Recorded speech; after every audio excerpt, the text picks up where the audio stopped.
Miracle morning. মূল হ্যাল এলরড, রূপান্তর শাম্য শরীফ।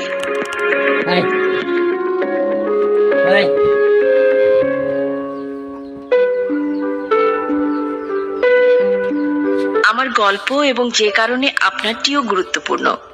3 December 1999। জীবনটি ভালো ছিল বললে কম বলা হবে না, এটা ছিল বিরাট। 20 বছর বয়সে আমার কলেজের প্রথম বছরটি পার করছিলাম। আমার সর্বশেষ 18 মাস কাটিয়েছিলাম $200 মিলিয়ন একটি মার্কেটিং কোম্পানির একজন অন্যতম শীর্ষ উৎপাদন সরবরাহকারী হিসাবে। আমি ওই বয়সে আমার কল্পনাতীত আয় করেছিলাম। আমার খুব ভালোবাসার একজন গার্লফ্রেন্ড ছিল, একটি নির্ভরযোগ্য পরিবার ছিল, সেরা বন্ধু মহল ছিল। সত্যি আমি ছিলাম আশীর্বাদ পুষ্ট। বলতে পারেন আমি ছিলাম পৃথিবীর শীর্ষ অবস্থানে। আমি কখনোই ভাবতে পারিনি যে এটা ছিল সেই রাত যে রাতে আমার পৃথিবীটা শেষ হয়ে যাবে। রাত 11:32। ঘন্টায় 70 মাইল বেগে দক্ষিণ দিকে ড্রাইভ করছিলাম। আমরা রেস্তোরাঁ ও বন্ধুদের পিছনে ফেলে এসেছিলাম। গাড়িতে আমরা শুধু দুজন ছিলাম। আমার গার্লফ্রেন্ড সান্ধ্যকালীন আয়োজনে ক্লান্ত হয়ে পড়েছিল, প্যাসেঞ্জার সিটে ঝিমিয়ে পড়েছিল। আমার ঝিম ধরেনি, বরং উত্তেজিত ছিলাম। আমি জাগ্রত ছিলাম এবং আমার চোখ দুটো সামনের রাস্তায় নিবদ্ধ ছিল। আমি থাইকপসের সঙ্গীতে ডুবে গিয়েছিলাম। রাতে ঘটনাগুলো আমাকে আনন্দের রাজ্যে নিয়ে গিয়েছিল। ঘুম ছিল চিন্তা রাজ্যের অনেক দূরের ব্যাপার। আমার ব্র্যান্ড নিউ সাদা ফোর্ড মাস্টাং এর উন্মুক্ত পথে 70 মাইল বেগে চলছিলাম। মাত্র 2 ঘন্টা আগে আমার জীবনের সেরা বক্তব্য দিয়ে এসেছি। সবাই আমাকে দাঁড়িয়ে অভিনন্দন জানিয়েছিল। এটা ছিল আমার জীবনের প্রথম। প্রকৃতপক্ষে আমি যেন মরিয়া হয়ে গিয়েছিলাম, চিৎকার করে যে কাউকে আমার কৃতজ্ঞতা জানাতে।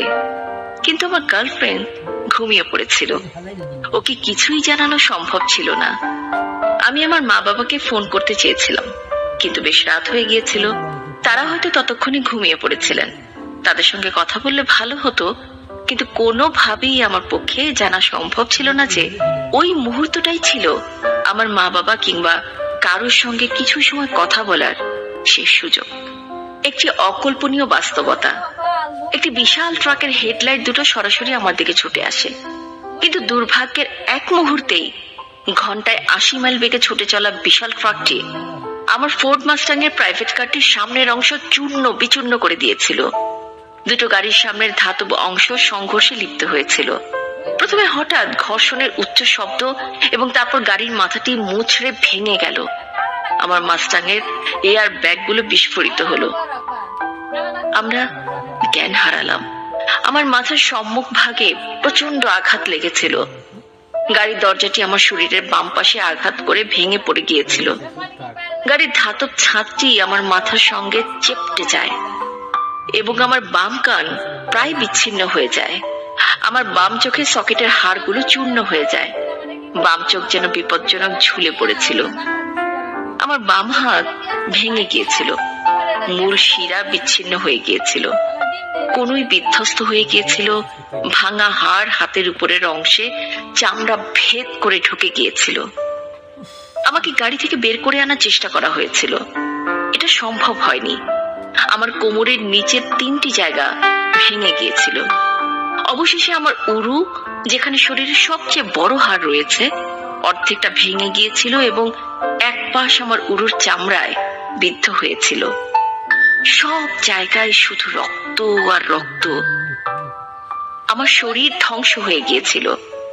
আমার ব্রেইন চিরতরে ক্ষতিগ্রস্ত হয়েছিল। প্রচন্ড শারীরিক ব্যথা সহ্য করতে পারছিলাম না। আমার শরীর স্তব্ধ হয়ে গিয়েছিল। রক্তের চাপ থেমে গিয়েছিল এবং আমি গভীর কোমায় চলে গিয়েছিলাম। আমরা কি দ্বিতীয়বার জীবন ফিরে পাই?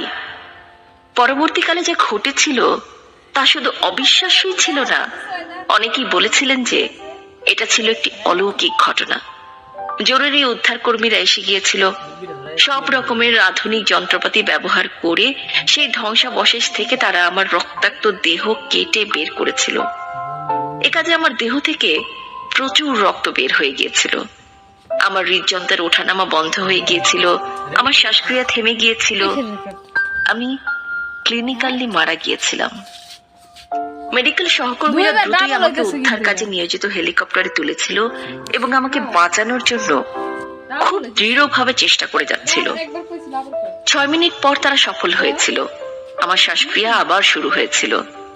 ঈশ্বরকে ধন্যবাদ, আমি জীবিত ছিলাম।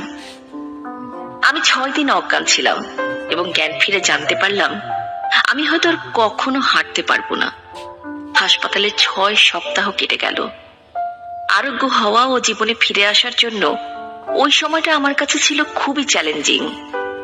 ধীরে ধীরে হাঁটতে সক্ষম হলাম। আমাকে হাসপাতাল থেকে মুক্ত করে দেয়া হলো। আমি আমার মা বাবার সেবা যত্নে আবার বাস্তব পৃথিবীতে ফিরে এলাম। 11টি ভাঙা হাড়, স্থায়ী ব্রেইন ড্যামেজ এবং এই সময়ে আমার প্রেমিকা, হ্যাঁ এখন প্রাক্তন হয়ে গিয়েছে অবশ্য, সে আমার সঙ্গে ব্রেকআপটা হাসপাতালেই করেছিল। আমি জেনে গিয়েছিলাম যে জীবন আর কখনোই আগের মতন হবে না। বিশ্বাস করুন আর না করুন, আমার জন্য এই সব কিছু একটি ভালো বিষয় পরিণত হয়েছিল।